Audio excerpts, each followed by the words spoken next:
is if you had a message, or if you were to leave a message for your future self, or like something to remember, to remind your future self, what would you want that to be?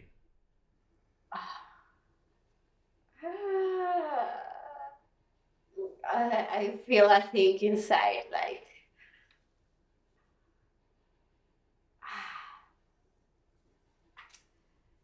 just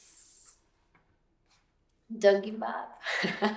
Like, I mean, it's not like enjoy the present moment and enjoy the process, and like now I live in the dream, I'm doing what I want, and it is super cool. And yeah, future can be like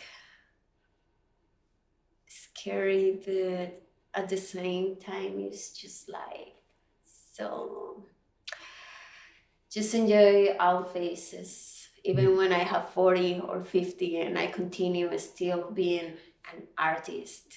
And yeah, I want to create, whatever is the creation, create is so cool. And yeah.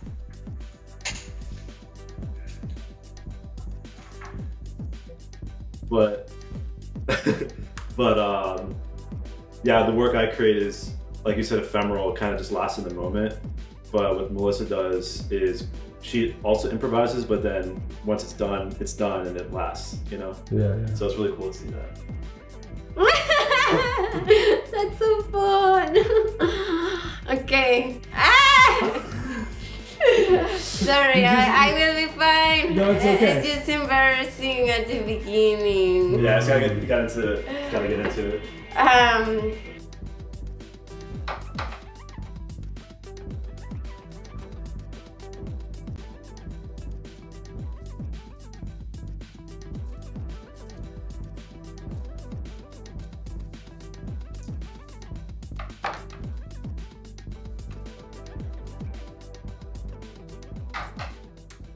This is the living room. This is where we spend a lot of our time.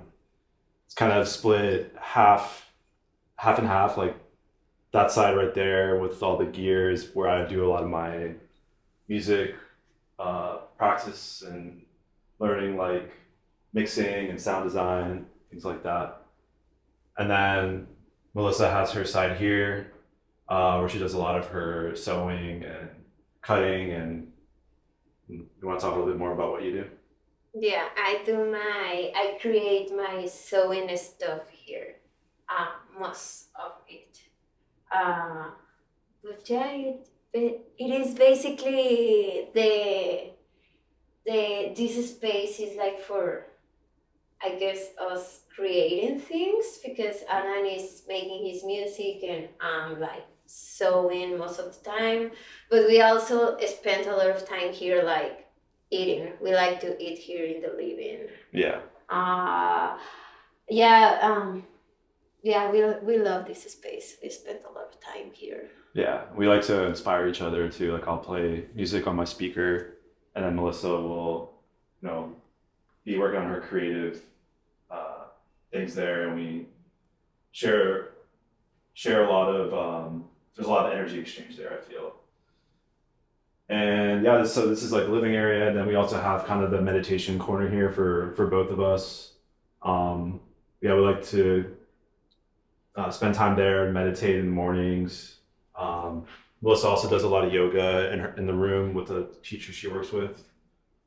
And yeah, so we wanted to make this corner have a lot of kind of like a spiritual calming aspect to it. Like we have some Buddhist statues. We have some flutes that we got in Mexico City. Yeah, we have some icons. This piece right here is very special to me, this cross, because it was given to my grandparents from my other grandparents. So my mom's parents gave this cross to my dad's parents as kind of like a... Oh, I didn't know about it. Yeah. Oh, cool. Kind of like nice. Like a welcome to the family type of thing. So I wanted it to kind of be right here, and yeah, We also have this thing that we made together when we just started dating. We made that drawing there. Yeah. And yeah, we love a lot that drawing. We was in a big party in Colorado. It is my first interview in English, so this is a big moment for me. Wonderful. Yeah. First question is, do you follow a plan or do you discover it as you go? I think both. Like I have a plan always like in my process, but my process is actually like, okay, go find materials that is part of the process that I like. Even that part of the process is like improvising because I'm always like looking materials from like thrift stores, or if I have a friend who don't want some jeans, I would like to use like new fabrics, but I try to do my stuff as much as I can upcycling. But yeah, then when I have all the materials that I think works for the new bags, I start just throwing all in the table or in the floor and seeing what I like, and there it is so cool. Like it is so cool because there's a bunch of possibilities. I'm always so excited in that part of the process because it's like I start with no idea of what I'm gonna create, and then I feel like this next question is perfect. At what moment do you feel a spark before it becomes a bag? One moment that I feel the spark, Yeah. I think, I don't know, because I think can be like even when I find the fabric, sometimes I'm just see the fabric and in the place, and I'm like, I start to have ideas, you know, like I feel I don't know what I'm gonna do exactly, but I start to imagine things. So definitely I can start to feel the spark when I just see a good material or a good thing. And my bags have a lot of things, like a lot of details, so I can feel the spark in anything. If I find a cool, I don't know, it's not a charm or a keychain, or I don't know, like if I find a detail that I think is cool to add, it is like, ooh, it's cool. It feels cool. What's the most difficult part to get right? To get right? Throughout the process of making the bag, what would you say is the most difficult part of it? Well, I think that, okay, you ask the most difficult thing, I think can be like when I'm joining the parts in my machine. And now it's more difficult because I'm using this machine that is my home machine.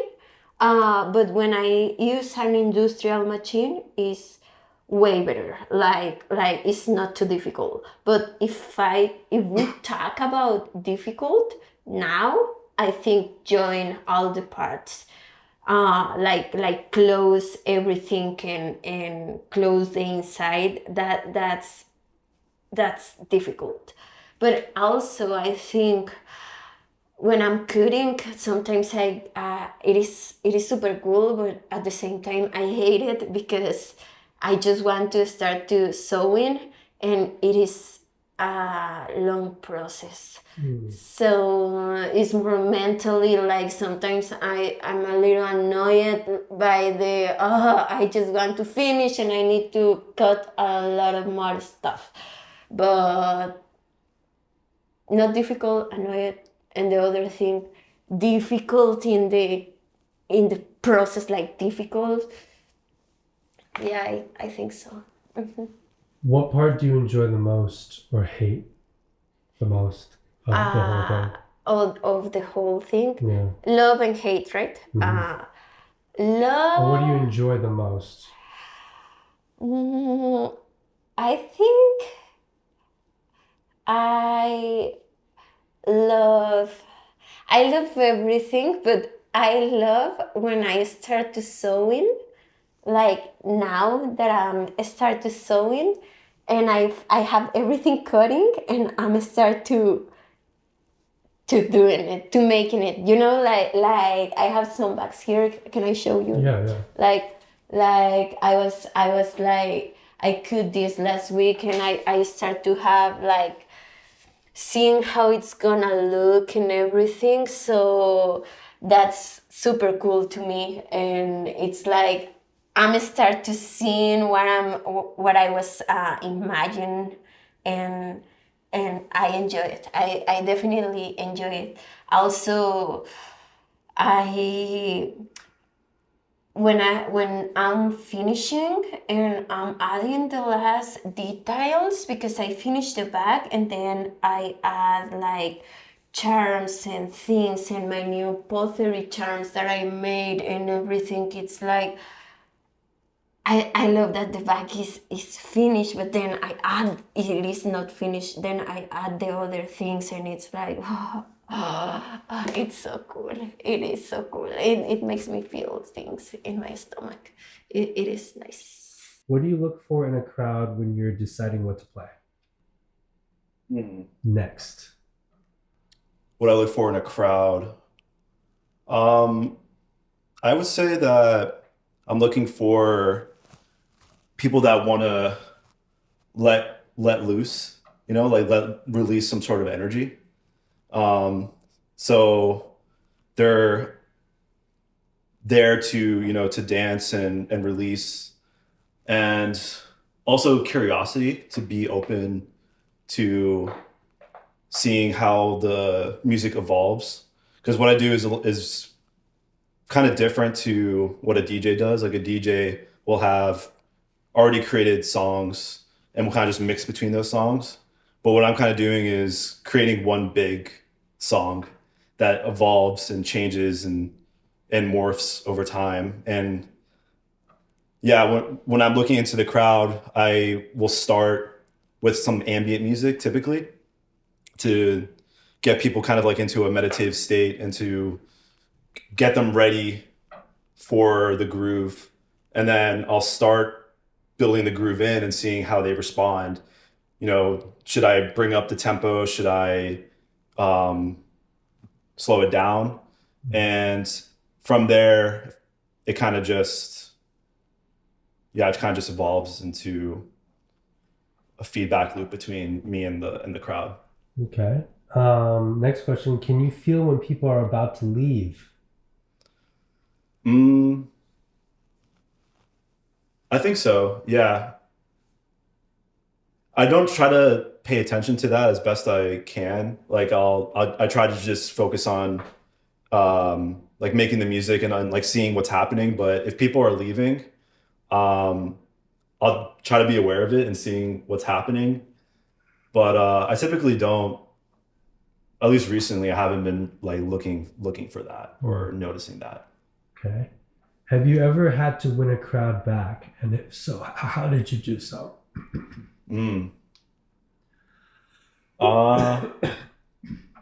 Recently, no. I think the crowds I've been playing for are usually pretty open. They're there to dance and to, get lost in the moment. I feel like when I play, or when I play with Zach, our duo, we are pretty good at like keeping the crowd. And I think there'll be different types of people. Like there'll be people that expect more of a DJ set, and those are the types of people we might have to win over more. But usually, like the majority of people there kind of understand what we're doing and will accept that and be kind of open to seeing what happens. But there are certainly times when we've had to win some people over, but I think it's more of like not a conscious thing. It's more of just like we just play what feels right. What's the most honest reaction a crowd can give you?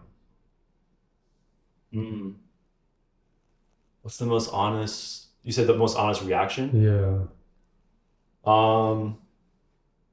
I think I guess just being themselves and moving to the music however feels Just right. dance. Just dancing, I yeah. think there is the most honest expression in music, no? Like, even if you don't know the music, it's like, it's cool. Yeah. Yeah. Yeah, I agree. It should, yeah. It's like let people do what feels right to them, whatever comes to them, yeah. Can someone recognize your sound? Yeah, I think so. What do you have a I think I recognize your sound. Oh, really? Yeah. I don't know. I I think just this think might be a so. question easier answered by the audience, actually. Oh, yeah. Sometimes the artist is so into the art they don't see themselves. Yeah.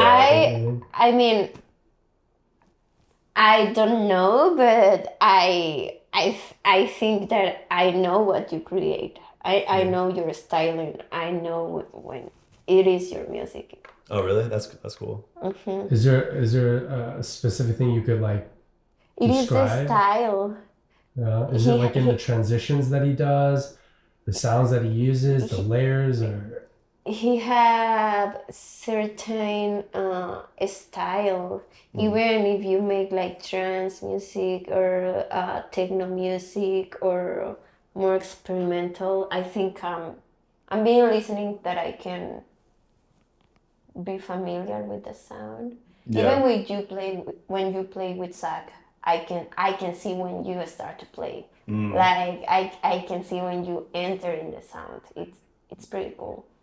I think it comes with just certain techniques that I use that I've developed over the years, and that kind of just translates into patterns that arise.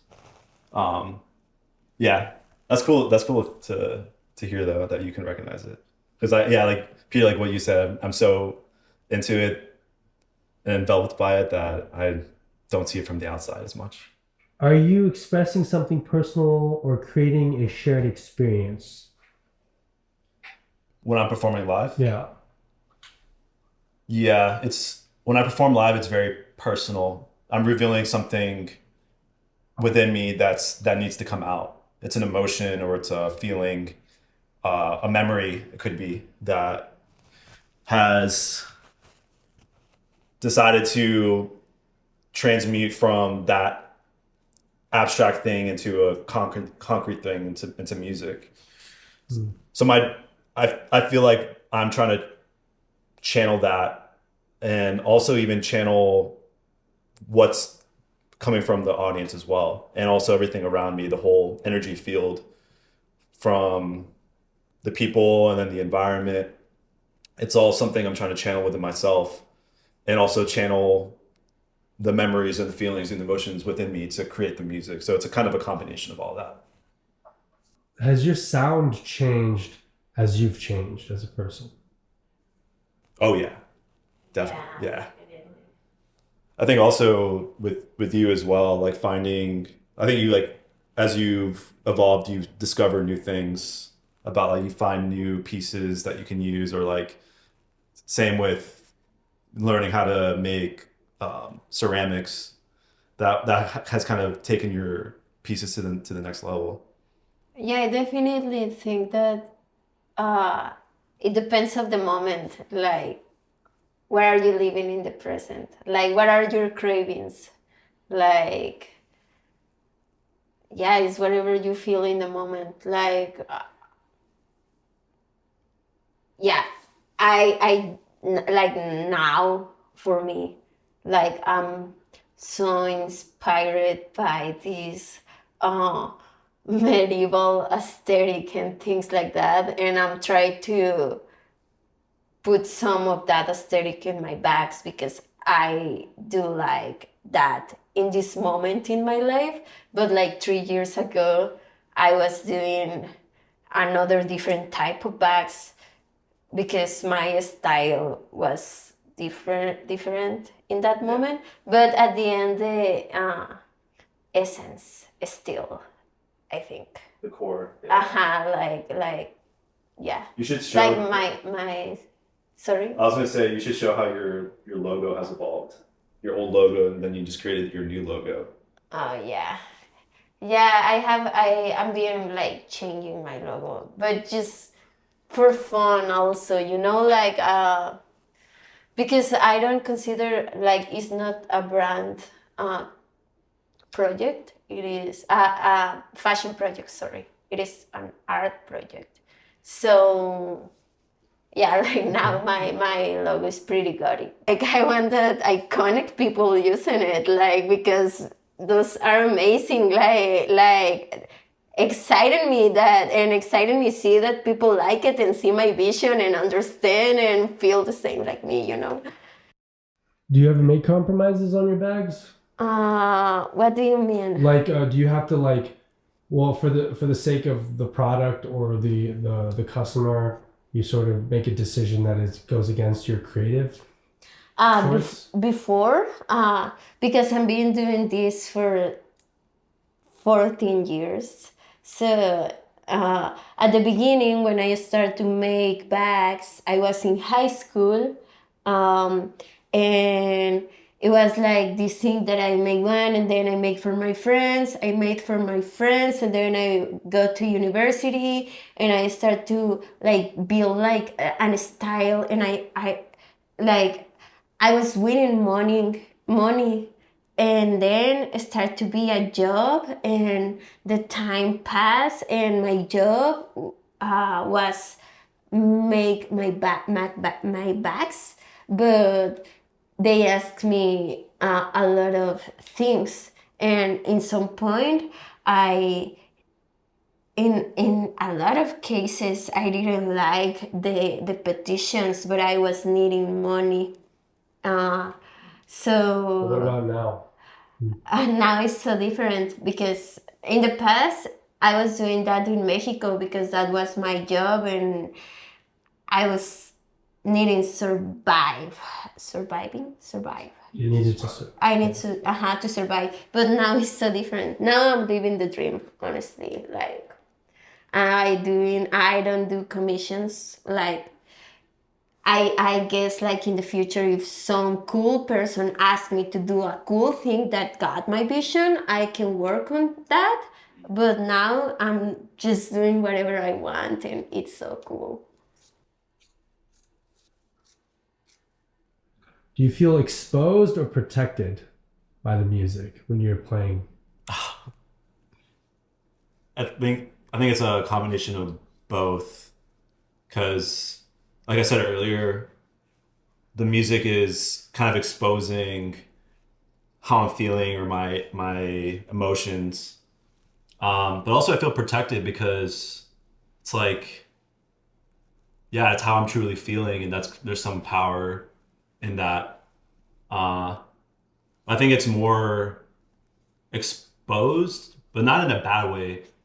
It's like it's revealing myself, but because I want to. It's because I'm there for a reason. Is there a moment that you feel the most vulnerable in your set? Most vulnerable.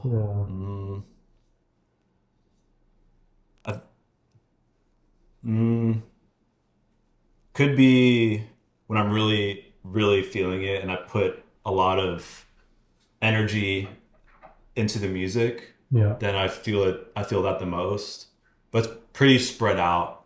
It kind of just builds and evolves from the beginning. I really try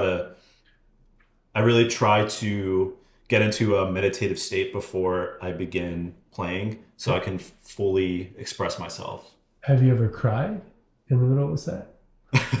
I think so, yeah. I've felt a lot of emotion. Yeah, definitely have cried.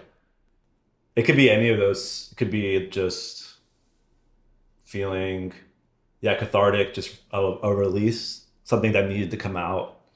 And it could be joy too, just enjoying what I created in that moment. But there's also a sense of there could also be a sense of attachment too, because like I might create something really cool, a really cool beat, and the crowd's really liking it, and I want to keep it going, I want to keep evolving it, but I know that if I do that, I'll get too attached to it. So I have to realize that I need to eventually break that loop down. I'll never be able to hear it live in the moment again. So part of it's enjoying it and being present, but then destroying it. Kind of like uh, the sand mandalas in Buddhist culture. There's like a practice where they'll sit in a room, three or four of them, and create beautiful sand mandalas. And then they part of the process is enjoying the creation of it. And I kind of find a similar practice in my music. And then once you've created the sand mandalas and it's done, you appreciate the beauty, and then you destroy it, and you use the pieces to create the next thing. And that's kind of what I do. Do you feel fear at all? Mostly in the beginning, Okay. because that's where there is some fear. Like the fear comes from just getting into the flow state. I feel like, oh, what if something goes wrong? Like, what if there's a malfunction? What if something just doesn't go as planned? Because my rig is extremely, it's a complex system. There's a lot of moving parts. There's synthesizers, there's drum machines, and they're all connected with wires and through power, like through electricity, obviously, and through my laptop. So there can be things that go wrong, and there has been problems before where one synthesizer just doesn't work. And then in that moment, I feel fear, but then I have to translate that into creativity, or else things will just go haywire and like I can't create the music I want. Do you seek to challenge people or give them what they want? Mm.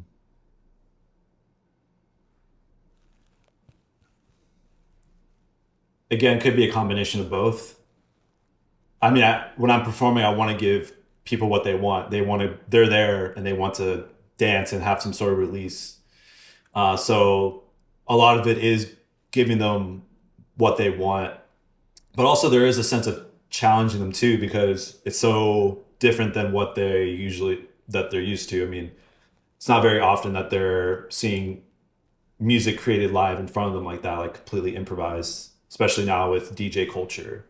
Most clubs will either have DJs playing or live performers that are playing stems, so music that's already pretty much been structured to be, recreated live from an existing song.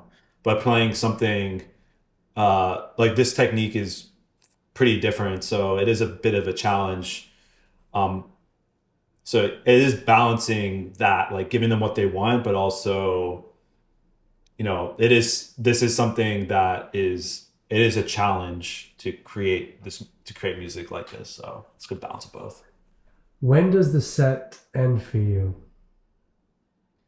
Is it when the music stops or sometime later?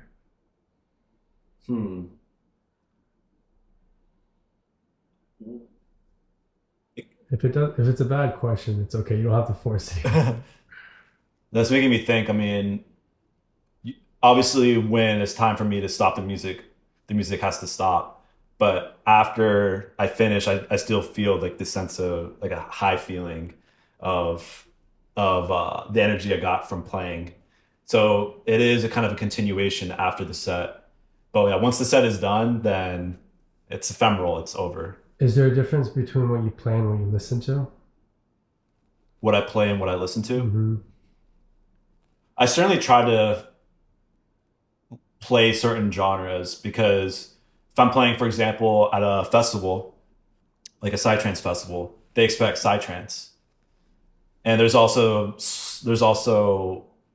subgenres within psytrance. Like I play dark psytrance. And while that genre is very experimental, it kind of has like a structure that you follow, right? Like 4 on the floor kick, rolling bass line. That itself creates the core of the groove.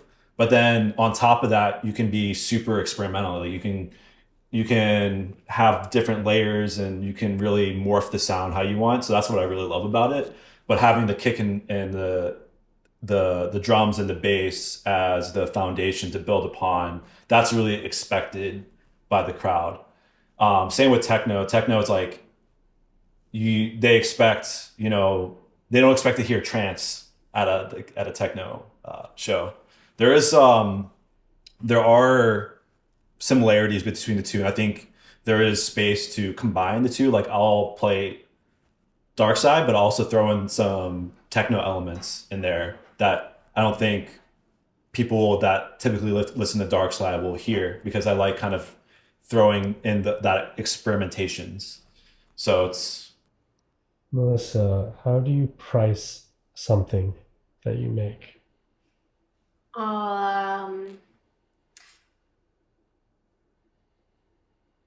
For the time and the value of some things.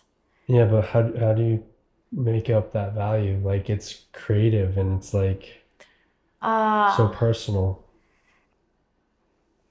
Well, when people pay me that amount, that make me feel like, okay, take it.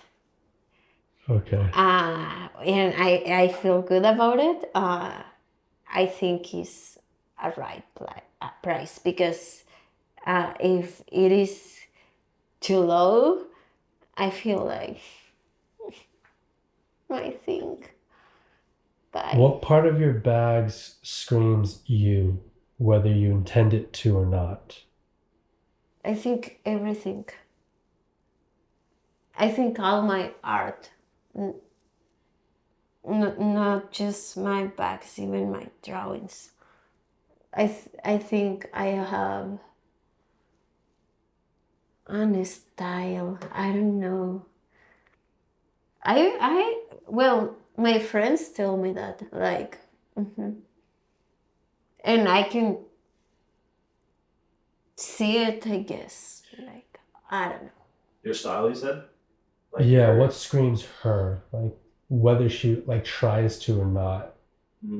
Something that's like kind of like your style that she sees in you, whether you're aware of it or not. It's just sort of like her.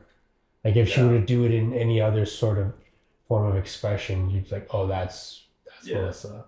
And I think also, like, if I have to like mention it on a specific thing, can be like, I use a lot of textures, colors. Textures and colors is my thing. Like, also in my drawings, textures and colors. Yeah, I love that. What's the longest and the shortest you've spent on making a bag? A bag? Well, if I have an industrial machine and my focus, I can do a bag in one day. What about the longest? Years. I mean, no, but months, years. Like, I mean, I can do a bag in a day, even two if I want. Like, but if I don't want, they can be there for. Worst night? I think early in my career, just when it's like there's not many people, but those can even still be good nights. But as an artist, you would hope that there's a big crowd, I think it's kind of a combination of that, and then if there's a malfunction, then not being able to fully express myself, like having to kind of play around what I'm used to. But then again, that can also be a challenge and spark creativity. So I think, yeah, that's probably one of the worst moments. But at best, man, I really liked when I played in New York, because that was one of the best moments I had of seeing the crowd, like kind of winning over the crowd and seeing the crowd evolve. Because I started pretty slow, like 110 BPM, 120. And then I started seeing people dance, but kind of slow dancing. And then more people started to come in. I was like, okay, maybe this is Brooklyn. People here like techno. So I started to like increase the tempo more. And then people really started dancing and really getting into it. And at one point, there was probably 50 or 60 people there. And towards the middle of my set, they're all doing line dancing, which was really trippy to see. They're all, which is like, I think it's a thing that kind of started, that people starting to do at techno shows in New York, where they just start line dancing. And that was a very surreal moment. I was like, what is going on right now? Is this really happening? So I had to take my phone and just like take a quick video of it. Um, that was really cool. And another one that stands out to me is when I was playing in Arizona, Tucson at Solar Culture. I remember me and Zach were playing, and there was probably like 10 people there at the start, and we had our heads down and building the music, and it felt like an hour passed, and we both like looked up, and there was probably 40 or 50 more people there. So it was cool to see just out of nowhere people started showing up, and it felt like a spiritual experience because people there were lifting their arms and like going like this and feeling like they were releasing something. So it was really amazing to see that. I think those are two of my favorite shows I've done. If there was no crowd, would you still play? Yeah, I think so. It's good practice. It's good to just play somewhere different and see how that affects your playing.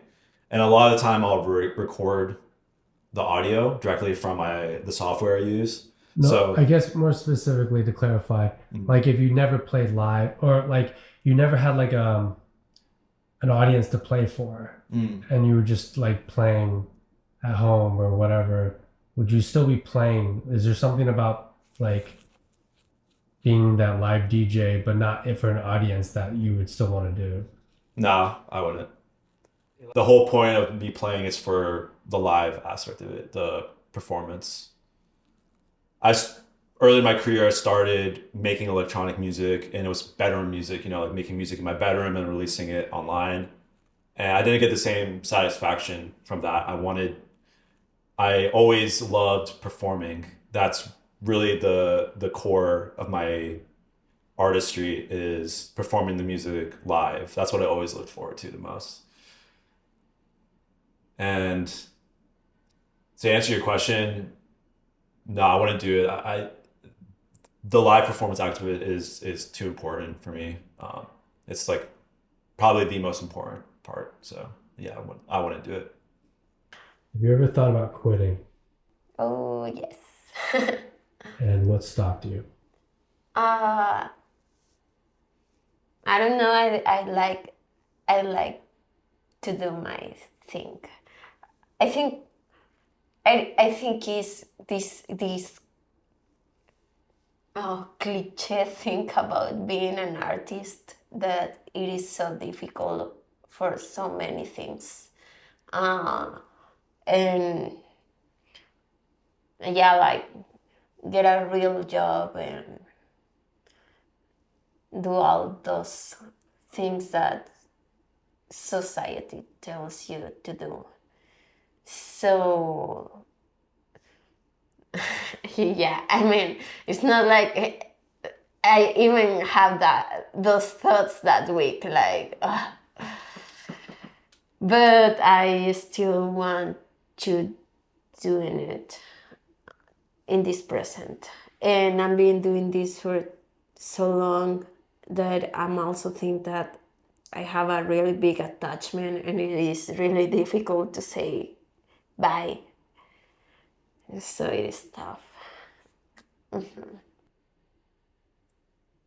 All art can be like political and everything, and there's a lot about how we live in the context and everything. But like with my art, like I really try to do my things upcycling and show all my expression, like is can be a lot of things, like. And what do you fear the most? About what? Anything, whatever that question means to you. what I feel the most. Fear. My most fear is have like 40 or 50 years or 60 and being that friend that I am the artist and and you know, like now You're talking about me. well, You like said 40, right? yeah, but you're a man. But let me tell you. You're a man, Okay, but you. I think you also got me with this thing. Like, I don't know. It's been so difficult. Like fight for being an artist for me and for a lot of artists. Like again, the cliche, go against your family, go against people that it is rude with you because or can see you like less or whatever, no? So now that I'm an adult, my most fear is, oh damn, like I really want to continue, but in this world, like I think also it is super brave, like decide to still being an artist. Like I'm like oh damn, like I'm still doing this, like I'm crazy, but yeah, it's like it's difficult, like and it is true, like I just respect all the people to do the same as me because it's brave and yeah, no, all the people decide to create and go against all these society things that suppose that you have to be, Thinking back Oh yes, oh my god. to this moment. I'm gonna laugh. We're recording this. Yeah. Preserving it for. And also it's so cool doing it in English. I'm like, oh my god. This is also a dream come true. Like, wow. Mm-hmm. Yeah, Do you wanna? Yeah. What was that? I was telling Mel, you should be proud of yourself that you did a whole interview in speaking English and you sounded great.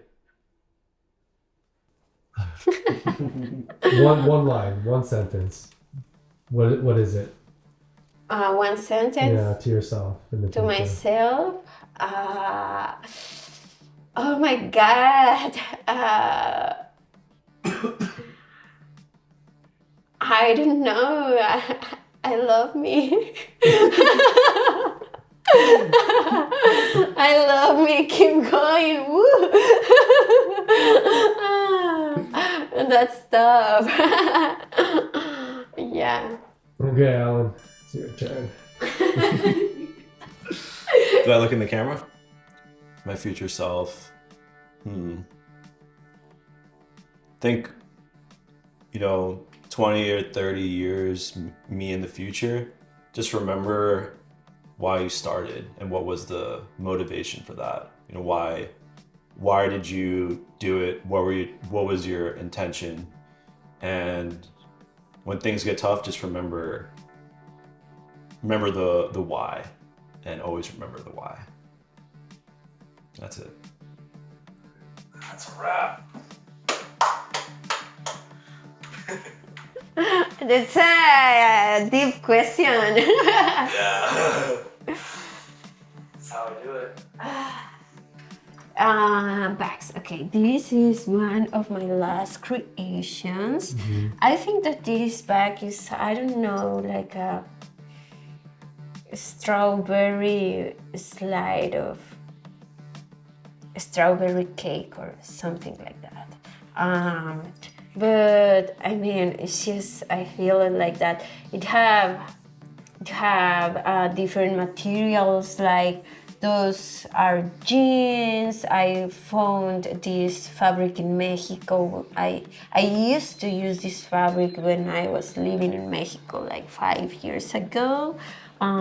This thing is from a coat that I found in a thrift store, and yeah, I really love this coat. I bought this little small piece of in Chinatown in Mexico City, and it is so cool.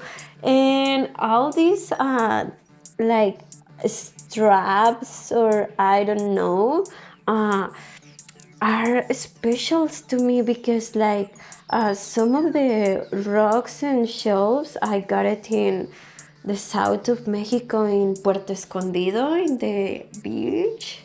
And also some of those I got it in Mexico City and just in life in some thrift stores. So most of the things like I thrifted or my friends gave it to me, or there's a certain amount of things that I buy, to be honest, like, but I try to make it super upcycling as much as I can. And also I add these new things that are like ceramic charms. I made it, and it is the first time that I made ceramics, and I had this vision to put this ceramic in my bags. So I love how it looks. I think there's still things that I have to improve for these next 4 bags that I'm gonna improve in the ceramic charms and how to handle it and everything. But yeah, this is the only bag that I have now, which makes me really happy because I sold everything that I've been making, so it's amazing. This is really special to me because this flower fabric, like mesh, is from a shirt that my sister had like for 15 years, like a lot of time. It is a Forever 21 shirt that she got like a long time ago. And when we used to live together, I always asked that if she lent me that that shirt. And it is so fun because she's the type of person that she always keep things, and that shirt was always a thing, like, because it was pretty. But finally, this month, she was like, okay, it's time to say goodbye. And I was like, oh, give it to me. I'm going to make a bag with it. So I'm starting, and I like how it looks like now. The vision is, I think this is like a land, actually, like flowers, grass, sky. I don't do this type of thing like often, but I got these super cool samples of fabrics in a thrift store. That I found that a bunch of samples like this of different type of fabrics, and I'm so excited because it is so cool, and it is just a small piece of different textures and colors. So yeah, it looks so cool. If you notice, I can, like, now I have here like all the plan. I'm gonna put this here that I think that is pretty risk, but I just have to trust.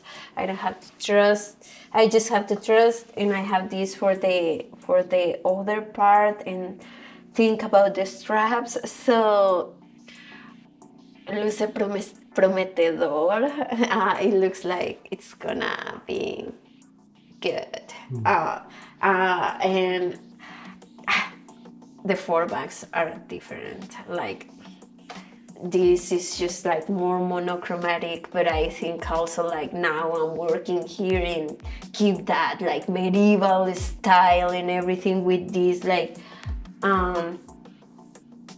textures and things. And I'm also always, when I'm here with these charms that I make, and looking how it's gonna look when I hold the things and everything, and like makes me feel also inspired, like ooh, the pop of color and everything. So I also make these small things. I definitely want to make more ceramics. Okay. Like I made this one last year, and I think I need to like just add a last touch of black in something, but I love like this bubbly universe is cool, right? When I don't feel like sewing, I take my book and I start to do drawings because that makes me feel good. And it's also this improvisation method. I never plan what I'm gonna draw. I just flow, and when I finish, it's like, oh wow, like it's super cool. There's no mistakes. It's flow state. I don't have a pencil actually. I just start like this one that is just in the middle. Like I start with some shapes, and Prismacolor, the pencils are so good, are smooth, and they like mix it together so good. Like for me, it makes me so easy to continue. Oh, I want to show you. I made one with my friend Isabel that you know. I made this in DC when we went to DC. I didn't finish it, but it is also good. Also, when I do drawings, as you see, I have a bunch in the middle, but I like it because it's just like I can go 6 months after and finish it and add different things. I made this with Isabel. You can tell what side is her and me. Yours is on the top? No, she's here. Oh. And this is me. But our art... Your style is kind of similar. Our cousins, or art are cousins. Yeah. We always say that.